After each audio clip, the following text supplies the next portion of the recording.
तो hello everyone दोस्तों, आज है इतिहास का पहला क्लास और किसी भी विषय की शुरुआत करने से पहले हमें उसके कुछ बेसिक कंसेप्ट को जानने बहुत ज़रूरी होते हैं। तो आज के इस वीडियो में मैं आपके लिए लेकर आया हूं इतिहास के कुछ बेसिक कंसेप्ट को, जिसमें हमारा पहला प्रश्न है कि इतिहास क्या है और आखिरकार इतिहास क्यों पढ़ते हैं। शुरू करने से पहले मैं आपको बता दूं कि इसके लिए आपके पास एक सेपरेट कॉपी होना अति आवश्यक है, ताकि आप उसमें मेरे जितने भी वीडियोज आ सकें उसका नोट्स बना सकें। सेपरेट कॉपी बनाने से होता है क्या कि आप उसको अच्छे से रिवाइज भी कर पाओगे और साथ ही साथ पढ़ने में आपको बहुत मजा आने वाला है। तो इसलिए आपसे एक रिक्वेस्ट रहेगी कि आप लोग कॉपी एक अलग बना ही लीजिएगा, ताकि आप जितने भी वीडियोज आ सकें उसका अलग नोट्स भी बना सकें। तो चलिए हम लोग शुरू करते हैं। हमारा आज का मेन यही टॉपिक है, इतिहास में हम लोग बेसिक हिस्ट्री को जानेंगे कि बेसिक हिस्ट्री में हम लोग को क्या क्या पढ़ना है। तो देखिए, सबसे पहले ये जो वर्ड हिस्ट्री आया है, ये हिस्ट्री जो वर्ड है ये ग्रीक भाषा के शब्द हिस्टोरिया से लिया गया है। ग्रीक भाषा के शब्द हिस्टोरिया से लिया गया है, जिसका अर्थ होता है छानबीन करके, खोजबीन करके पता लगाना। यानी छानबीन करके पता लगाना हिस्टोरिया का मतलब होता है। यानी जब ग्रीक भाषा के जो लोग होते हैं वो लोग, यानी यूनान के जो लोग होते हैं वो लोग छानबीन करके पता लगाना को क्या कहते हैं? हिस्टोरिया कहते हैं। तो हिस्ट्री शब्द का, जो हिस्ट्री शब्द की उत्पत्ति हुई है वो हिस्टोरिया, जो कि एक ग्रीक वर्ड है, वहीं से हुई है। और सबसे पहले हिस्ट्री वर्ड का उपयोग किसने किया था? तो यूनानी व्यक्ति यानी ग्रीक लेखक हेरोडोटस ने। इनका नाम बहुत ही इंपॉर्टेंट है, थोड़ा इसे ध्यान में रखिएगा।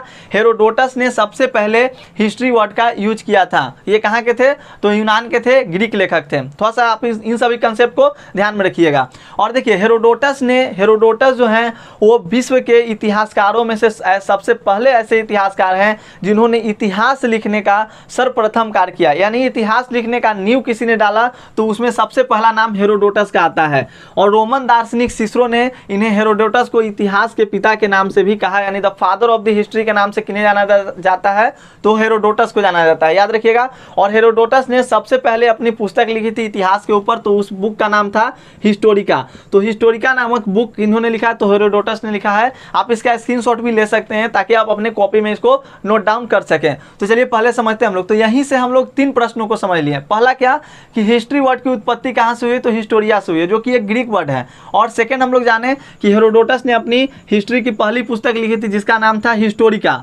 2 प्रश्न यहीं से आपके बन गए। और ये तो आपके लिए बहुत इंपॉर्टेंट है कि इतिहास के पिता के नाम से किन्हें जानता है? हेरोडोटस को। और सभी को ये जानना भी बहुत जरूरी होता है। अभी से लेकर आप जितने भी कॉम्पिटिटिव एग्जामिनेशन दोगे वहां तक ये सब इंपॉर्टेंट है। हालांकि आपके बोर्ड एग्जामिनेशन में कभी कभी ये पूछ देता है कि इतिहास के पिता के नाम से किन्हें जाना जाता है। तो आप लोग अच्छे से समझिएगा। यानी यहाँ से हम लोग 3 प्रश्न को समझ लिए। क्या क्या? तो हिस्टोरिया जो शब्द है, हिस्ट्री शब्द की उत्पत्ति किस शब्द से हुई है? तो ग्रीक भाषा के शब्द हिस्टोरिया से हुई है। और हेरोडोटस ने सर्वप्रथम इतिहास लेखन का कार्य किया और उन्होंने अपनी हिस्टोरिका नामक पुस्तक लिखी थी। और हेरोडोटस को इतिहास का पिता कहा जाता है। तो इस तरह से आप लोग सभी कंसेप्ट को अच्छे से समझते चलिए। फिर उसके बाद आता है हमारा जो प्रश्न कहता है कि इतिहास क्या है। तो सबसे पहले ये जो इतिहास वर्ड है, हिस्ट्री जो वर्ड है, ये हमारे अतीत की ओर संकेत करता है। अतीत कहने का मतलब होता है पास्ट। अतीत कहने का मतलब होता है पास्ट। जो भी कुछ हमारे पास्ट में बीत चुका है, यानी हमारे अतीत में हो चुका है, उसे हम लोग पास्ट कहते हैं, यानी अतीत कहते हैं। जो भी चीज़ बीत चुका है,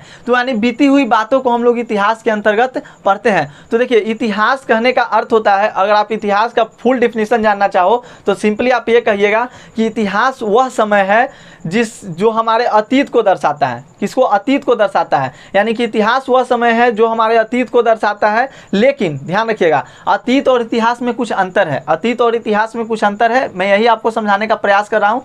अतीत का मतलब होता है कि जो कुछ भी पास्ट में हुआ उसे अतीत कहें। लेकिन वैसा अतीत जिसके कोई साक्ष्य, यानी जिसके कोई प्रमाण, जिसके कोई सोर्सेस, जिसके कोई सबूत यहाँ पर लिखित या मौखिक रूप से मौजूद हो, उसे हम लोग इतिहास कहते हैं। समझिएगा, इतिहास कहने का मतलब होता है कि इतिहास वह समय है जो बीत चुका है, लेकिन उस बीते समय में क्या कुछ घटित हुआ, उसके कुछ साक्ष्य, प्रमाण, अंश, जो भी कहिए सोर्सेस, अगर यहाँ पर लिखित या मौखिक रूप से मौजूद है तो उसे हम लोग इतिहास कहते हैं। ध्यान रखिएगा, इतिहास हमारी अतीत की घटनाओं की ओर दर्शाता है। जिसके कोई साक्ष्य या प्रमाण मौजूद नहीं है वो इतिहास नहीं है। हमारे मतलब पास्ट में बहुत सारी ऐसी घटनाएं हुई हैं, बहुत सारी घटनाएं हुई हैं, लेकिन जिनके कोई सोर्सेस यहाँ पे मौजूद हैं, जिनके कोई यहाँ पे प्रमाण मौजूद हैं, तो उसी को हम लोग इतिहास के अंतर्गत रखते हैं। और हालांकि इतिहासकार जब इतिहास लिखेगा तो कोई प्रमाण या सोर्सेस मौजूद होगा तभी ना लिखेगा। तो इस तरह से आप इस बात को ध्यान में रखिएगा। अब सेकंड जो हमारा प्रश्न आता है कि हम लोग इतिहास क्यों पढ़ते हैं, तो सबसे पहली बात तो यही है कि इतिहास हम लोग क्यों पढ़ते हैं? क्योंकि आपने 100 नंबर का इतिहास ले रखा है अपने सब्जेक्ट में, उसके लिए हम लोग इतिहास पढ़ते हैं। सेकेंड वन, इतिहास तो समझिए कि सभी के लिए पढ़ना अति आवश्यक है। क्यों? क्योंकि इतिहास पढ़ने से हमें पता चलता है, हमारे अतीत के बारे में पता चलता है। जैसे एग्जाम्पल ले लीजिए, हमारे पूर्वज क्या थे? पूर्वज आदि मानव थे, तो हमें पता चलता है कि हमारे पूर्वज आदि मानव थे, किस तरह से हम लोग आदि मानव से धीरे धीरे मानव में आए, किस तरह से हमारी सभ्यता संस्कृति में बदलाव आया, पुराने ज़माने के लोग किस तरह से रहा करते थे, तो ये सब हमें पता चलता है। आज देखिए, आज हम लोग जो प्रेजेंट अभी लाइफ जी रहे हैं, तो ये हमारा प्रेजेंट हो गया, लेकिन कुछ दिन बाद ये हम लोग भी इतिहास के अंतर्गत चले जाएंगे। अभी हम लोग व्हाट्सएप से कैसे मैसेज को टेक्स्ट को सेंड किया करते हैं ना, कुछ दिन बाद ऐसा भी आ सकता है जिस समय आदमी को ही सेंड कर दिया जाए। तो हालांकि वो सब बात की बात है, लेकिन इतिहास क्यों पढ़ते हैं? देखिए, इतिहास पढ़ने का मुख्य मकसद यही होता है ताकि हम अपने अतीत के बारे में जान सकें और अतीत के बारे में जानकर अपने वर्तमान को सुधार सकें। हालांकि अतीत में तो बहुत सारी घटनाएं होती हैं, तो उन सभी को पढ़ने के लिए ऐसे इतिहास पढ़ने से और भी फायदे हैं। इतिहास पढ़ने से आपके अंदर कल्पना करने की शक्ति, तर्क करने की शक्ति ये सब क्या होता है? इंक्रीज होता है। तो ध्यान में रखिएगा, इंपॉर्टेंट पॉइंट है। अब बात आती है कि मैंने आपको बताया कि इतिहास के कुछ सोर्सेस यहाँ पे मौजूद होते हैं, उसी को हम लोग इतिहास कहते हैं। बाकी तो अतीत हो गया, तो भाई किस तरह से उसके सोर्सेस यहाँ पे मिलते हैं? तो देखिए, भारतीय इतिहास के स्रोत की बात की जाए तो देखिए 3 तरह के सोर्सेस हैं। भारतीय इतिहास के 3 तरह के सोर्सेस हैं। पहला जो हमारा आता है पुरातात्विक स्रोत, जिसे आप अंग्रेजी में आर्कोलॉजिकल सोर्सेस के नाम से भी जानते हैं, और मोस्ट इंपॉर्टेंट है, आपके एग्जामिनेशन में पुरातात्विक स्रोत से क्वेश्चंस आता ही आता है, क्वेश्चन आता ही आता है। थोड़ा ध्यान रखिएगा, इसको नोट जरूर कीजिएगा। पुरातात्विक स्रोत मतलब आर्कोलॉजिकल सोर्सेस होता है, इसका संबंध होता है वो अभिलेखों, सिक्कों, स्मारक, भवनों, मूर्तियों, चित्रकला आदि से होता है। अब यहाँ पर एक जो वर्ड आया अभिलेख, देखिए पुरातात्विक स्रोत जो है वो इतिहास को जानने में काफ़ी मदद करता है, एक सटीक जानकारी देता है प्राचीन सभ्यता, प्राचीन इतिहास के बारे में, प्राचीन इतिहास के बारे में जानकारी देने का एक सटीक जानकारी ये देता है पुरातात्विक स्रोत, जिसमें आपके इसका संबंध अभिलेख से, सिक्का से, स्मारक, भवनों, मूर्तियों, चित्रकला से। अब बात आती है कि अभिलेख क्या है, ये भी मोस्ट इंपॉर्टेंट है। आपके एग्जाम में अगर पूछ दे कि पुरातात्विक स्रोत क्या है, ऐसा मतलब कोई ईयर ऐसा होता है जिसमें पुरातात्विक स्रोत पूछे तो अभिलेख नहीं पूछता है, और अभिलेख अगर पूछे तो पुरातात्विक स्रोत नहीं पूछता है। यानी कि ये दो जो प्रश्न हैं ये बहुत इंपॉर्टेंट पॉइंट्स है, थोड़ा सा इसे आप लोग ध्यान में रखिएगा। तो अभिलेख, सिंपली अगर हम लोग बात करें अभिलेख की, तो अभिलेख का मतलब होता है कि जैसे पहले के ज़माने में जो राजा महाराजा हुआ करते थे, वो अपने आदेशों को क्या करते थे, जो सॉलिड समझते हैं, सॉलिड यानी ठोस, जो भी कहिए, सोना कहिए, सोना, तांबा, चांदी, पत्थर, इस सब पर क्या करते थे, अपने आदेशों को क्या करते थे, लिखवाते थे, अपने आदेशों को लिखवाते थे। वीडियो को लाइक जरूर कीजिएगा, समझ में आ रही हो। लाइव में सभी बच्चे जुड़ेंगे, वीडियो को शेयर कर दीजिएगा। वीडियो क्वालिटी कैसी जा रही है आप लोग जरूर से जरूर बताइएगा, क्योंकि लाइव क्लासेस चल रही है। तो देखिए यहाँ पर अभिलेख की बात करें, पुरातात्विक स्रोत में अभिलेख की हम लोग बात कर रहे थे। तो अभिलेख में क्या होता है, जनरली आप लोग ध्यान रखिएगा, जो पुराने ज़माने के राजा महाराजा हुआ करते थे, वो अपने आदेशों को क्या करते थे, पत्थरों पे खुदवाते थे, पत्थरों पे लिखवाते थे। और सिंपल सी बात है कि जब कोई आदमी, अगर आप ही बताइए, आप अपने किसी आदेश को अगर फरमान जारी कीजिएगा तो उसमें क्या, आप जब अभिलेख लिखवाइएगा तो उसमें क्या रहेगा, आपकी बड़ाई रहेगा। तो सिंपल सी बात है, अभिलेख जो होता था उसमें राजा महाराजाओं के बारे में हमें जानकारी मिलती है अभिलेखों से, क्योंकि राजा महाराजा क्या करते थे, अभिलेख में अपनी उपलब्धियों को क्या लिखवाते थे और उसे छपवाते थे। हमारे यहाँ जैसे अशोक का अभिलेख आपने सुना होगा, सबसे पहले अशोक के अभिलेख को पढ़ने का कार्य ब्रिटिश पुरातत्विद समझ लीजिएगा, जो पुरातात्विक स्रोतों का अध्ययन करता है उसे पुरातत्विद कहते हैं। तो ब्रिटिश पुरातत्विद जेम्स प्रिंसेप ने सबसे पहले अशोक के अभिलेखों का पढ़ने का कार्य किया था, उनकी मतलब डिकोड किया था। डिकोड करना कहने का मतलब हुआ कि सबसे पहले उन्होंने उनके अभिलेखों को पढ़ा था। और मोस्ट ऑफ द अभिलेख जो हमारे यहाँ पाए गए हैं वो पाली भाषा में पाए जाते हैं, पाली और संस्कृत भाषा में। तो थोड़ा ध्यान रखिएगा। हड़प्पा सभ्यता जो हम लोग को पढ़ना है क्लास 12 के चैप्टर फर्स्ट में, जो हम लोग पढ़ेंगे, देखिए यहाँ पे लिखा गया है कि आप लोगों का क्लास 12 नेक्स्ट क्लास से स्टार्ट हो जाएगा। तो हड़प्पा सभ्यता हम लोग बेसिकली जो पढ़ते हैं, तो हड़प्पा सभ्यता में भी आप लोगों ने अभिलेख के बारे में पढ़ा होगा। वहाँ पर भी बहुत पुराने अभिलेख पाए गए हैं, हालांकि अभी वहाँ के अभिलेखों को पढ़ा नहीं गया है, डिकोड नहीं किया गया है। जैसे ही उसको डिकोड कर लिया जाएगा, उसे पढ़ लिया जाएगा, तो बहुत बड़े बड़े राज्य क्या हो जाएंगे, वहाँ के भी बहुत बड़े बड़े राज्य खुल जाएंगे। तो इस तरह से समझिएगा, अभिलेख कहने का मतलब आप लोग समझ चुके होंगे। और जेम्स प्रिंसेप ने सबसे पहले अशोक के अभिलेख को पढ़ने का कार्य किया था। इंपॉर्टेंट है क्योंकि एग्जामिनेशन में पूछा गया, इसलिए मैंने यहाँ पे इसको डिस्कस कर दिया। यही नहीं, अभिलेख से तो तात्पर्य हुआ ही हुआ। अभिलेख के बाद सिक्का, मुद्राएं एक बहुत इंपॉर्टेंट अपना एक रोल अदा करती हैं।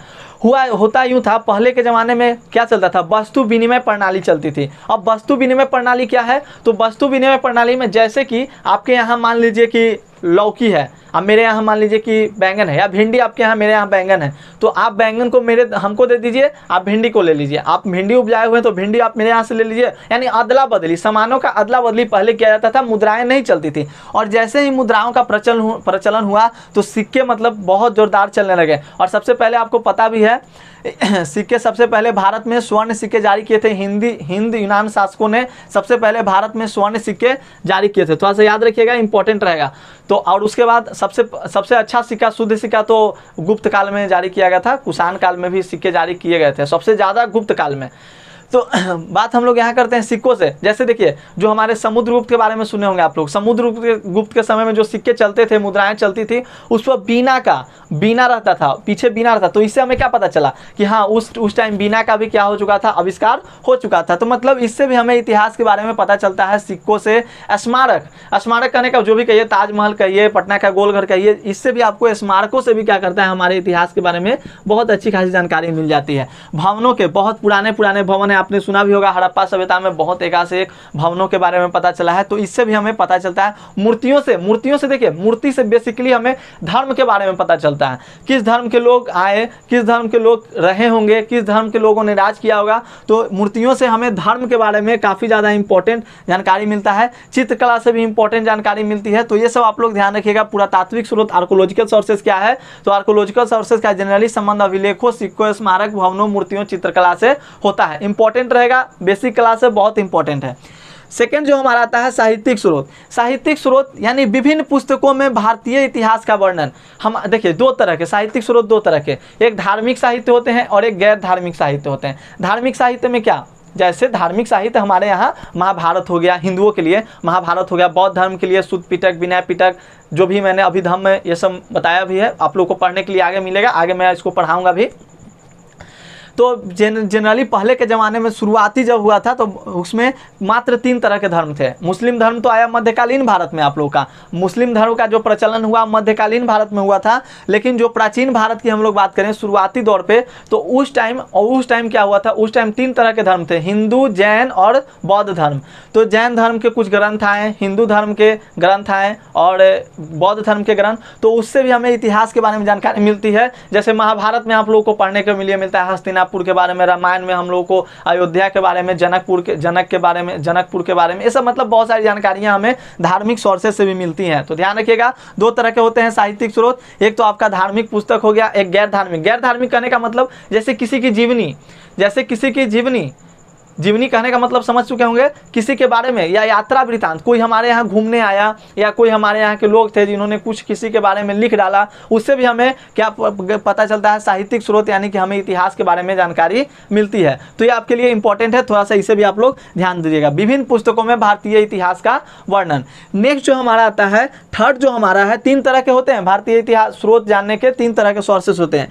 विदेशी स्रोत, अब विदेशी स्रोत कहने का मतलब बाहरी लोगों द्वारा भारतीय इतिहास का वर्णन, यानी कि बाहरी लोगों, कुछ लोग जैसे आप लोगों ने सुना होगा चाइना से लोग आते थे, चीन से लोग आते थे यहाँ के धर्म के बारे में जानने के लिए कि भारत में किस तरह के धर्म हैं, क्या किस तरह से धर्म को यहाँ पर प्रचलन हुआ, धार्मिक चीज़ों के बारे में जानने के लिए। या बहुत सारे शासक जो हुआ करते थे, उन शासकों के समय में भी यहाँ पर लोग आया करते थे। तो शासकों के साथ भी विदेशी स्रोत, वहाँ के लोग आते थे, तो यहाँ से उनके बारे में कुछ जीवनियाँ लिख कर, उनके बारे में जो भी यहाँ पर वो कैचअप करते थे, देखते थे, उसे क्या करते थे, लिख कर लेकर चले जाते थे। तो विदेशी स्रोत भी हो गए, चीनी लेखक हो गए आपके, या बहुत सारे विदेशी सोर्सेज जिससे हमें इतिहास के बारे में, भारतीय इतिहास के बारे में पता चलता है। तो ध्यान रखिएगा, 3 तरह के आपके भारतीय इतिहास के स्रोत हुए। इसे आप लोग नोट डाउन कर लीजिएगा जरूर से जरूर अपने कॉपी पर। हालांकि मेरी राइटिंग उतनी अच्छी नहीं है, फिर भी धीरे धीरे प्रयास करते करते हो जाएगा। चलिए, और बात फिर आती है हमारी कि यहाँ पर देखिए पुरातात्विक स्रोत, साहित्यिक स्रोत और विदेशी स्रोत। सेकेंड वन हम लोग जो बात करें, देखिए यहाँ पे कहता है भारतीय इतिहास। तो समझिएगा भारतीय इतिहास 3 तरह के होते हैं। ये हमारा फर्स्ट क्लास है। तो भारतीय इतिहास 3, पहला जो होता है प्राचीन इतिहास। प्राचीन इतिहास एंशिएंट टाइम, यानी कि अज्ञात काल से लेकर जो हड़प्पा सभ्यता का काल आया 2500 ईसा पूर्व तक का जो काल रहा, उसे हम लोग प्राचीन इतिहास के नाम से जानते हैं। प्राचीन इतिहास के बारे में हमें जानकारी धर्म ग्रंथों से मिलता है, अभिलेखों से मिलता है, जो मैंने साक्ष्य बताया, अभिलेखों से, सिक्कों से, पुरातात्विक स्रोतों से हमें प्राचीन इतिहास के बारे में जानकारी मिलता है। बात करें हम लोग भारत के मध्यकालीन इतिहास की, तो 8वीं सदी से लेकर 12वीं सदी तक का जो काल रहा उसे मध्यकालीन इतिहास के नाम से जाना जाता है।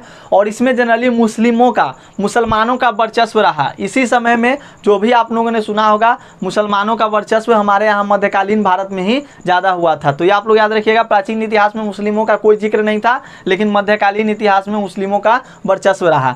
बात करें आधुनिक इतिहास की, तो ये आधुनिक इतिहास कब से शुरुआत होता है? जब भारत में पुर्तगाली आगमन करते हैं, अंग्रेजी शासक आता है यहाँ पे, तो हमारे यहाँ आधुनिक इतिहास की शुरुआत हो जाती है। तो जनरली आप लोग को ये सब याद रखना है। यही सब हमारा बेसिक कंसेप्ट था। फिर से हम लोग नेक्स्ट क्लास में क्लास 12 के चैप्टर 1 हड़प्पा सभ्यता से शुरुआत करेंगे। एक बार मैं आपको थोड़ा सा और समझा दूं जो आपके लिए इंपॉर्टेंट है। पुरातात्विक स्रोत, अभिलेखों, सिक्कों, स्मारक, भवनों, मूर्तियों, चित्रकला इत्यादि पुरातात्विक स्रोत में आप लोग याद रखिएगा, इसका संबंध जनरली है। इसमें आपको पुरातात्विक स्रोत इंपॉर्टेंट है, अभिलेख क्या है ये इंपॉर्टेंट है। तो ये सब आप लोग थोड़ा सा ध्यान में रखिएगा। तो उम्मीद करता हूँ कि आपको वीडियो समझ में आई होगी और इस वीडियो का आप नोट्स जरूर से जरूर बना लेंगे। स्क्रीनशॉट ले लीजिए। स्क्रीनशॉट लेने का मैं समय देता हूं आप लोगों को। तो चलिए आप लोगों इसको नोट्स कर लीजिएगा अपने कॉपी में। और अगर वीडियो आपको समझ में आई तो वीडियो को लाइक जरूर कीजिएगा। और साथ ही साथ मैं आपको बता दूं, मैं इस चैप्टर के जो मैं हर एक चैप्टर जो कराऊंगा उसमें हर एक चैप्टर के इंपॉर्टेंट क्वेश्चन आंसर को भी करा दूंगा, शॉर्ट लॉन्ग जो भी होगा। और ऑब्जेक्टिव क्वेश्चन का हम लोग प्रैक्टिस करेंगे। प्रैक्टिस यानी कि टेस्ट देंगे, टेस्ट दे देकर हम लोग ऑब्जेक्टिव क्वेश्चन को प्रैक्टिस, जैसे मैंने जितना पढ़ाया उसका मैं ऑब्जेक्टिव बना लूंगा और मैं आपको उसका प्रैक्टिस करा दूंगा। तो उम्मीद करता हूँ वीडियो आपको समझ में आई हो। अगर वीडियो समझ में आई तो वीडियो को लाइक जरूर कीजिएगा। चैनल पर नए होंगे चैनल को सब्सक्राइब कीजिएगा। मिलते हैं अगले वीडियो में, तब तक के लिए धन्यवाद। Take care all of you.